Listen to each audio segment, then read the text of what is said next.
Thank you, Madam Speaker and members. It's an honor to rise in support of this resolution. And this morning I'm thinking on when I was a young man in college and had the opportunity to go and tour the Holocaust Memorial in Washington, D.C. And one of the images that still sticks with me from when I went to the museum is at one point you're brought to a place where there are all the shoes of victims. There's a lot of little shoes. Men and women and children who were exterminated. Millions. And those shoes were what was left. And I remember that image really stuck with me. And I remember, one of the most treasured possessions that I have, and I have it in my office, is this polished stone that I got from the museum that day. And I keep it in my office. And it says simply, remember. And I committed myself on that day that I would always remember.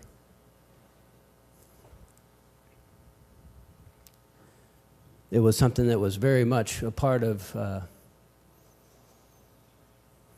who I am.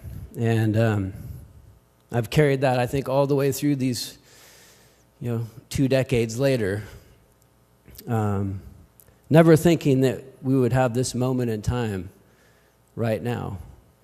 Where anti-Semitism is clearly rearing its ugly head once again. And so it's important that we remember. And one of the things that I learned is that anti-Semitism can come in a very subtle way. And we learn that from history.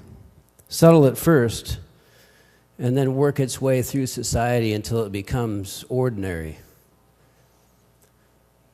and status quo. Or as Hannah Arendt would call it later, the banality of evil, to a point where ordinary people would do horrendous things to their fellow human beings. And that is what we stand against today, and it's what we need to continue to call out.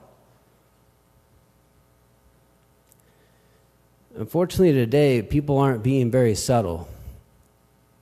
They're actually being very clear about their intentions. Hamas is very clear about what they intend.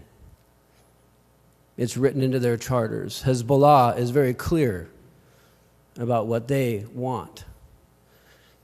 And it is to destroy Israel. They're very clear in their goals, and we should be very clear in our resolve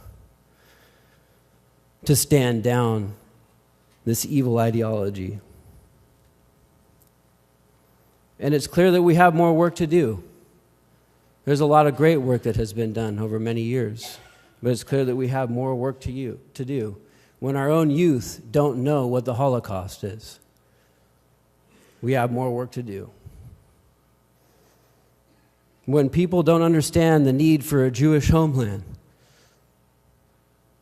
and don't understand that Jews didn't just show up in the Middle East in 1948, we have a whole lot more work to do. When people misrepresent and distort the term genocide, we have a whole lot more work to do. And so I stand here to say that I stand committed to stand with my Jewish brothers and sisters to continue that work, to stand against that evil. And my colleague is right. We need to make the distinction, and I don't think it's that hard, to make that distinction between peaceful protest and expression and hateful acts, harassment, intimidation, and force. Some of the things that we are seeing on our college campuses and in our city council halls, where the same tropes that were said back then are being said again today. They need to be called out, and we must stand against them. We can disagree on geopolitical politics and still be able to universally condemn October 7th. That's not that hard. So I stand here today in solidarity and to continue that work and to remember and put that remembrance into action. And I long for the day, I think we all long for the day in Zechariah, where there will be peace in Jerusalem once again, where the old will sit in the streets and the young will play in those streets, and there will be peace, and there will be from many nations coming to that holy mountain.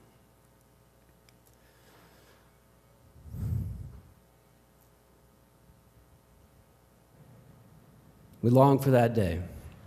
And so today, members, I join you in solidarity and ask that we pass this resolution. Thank you.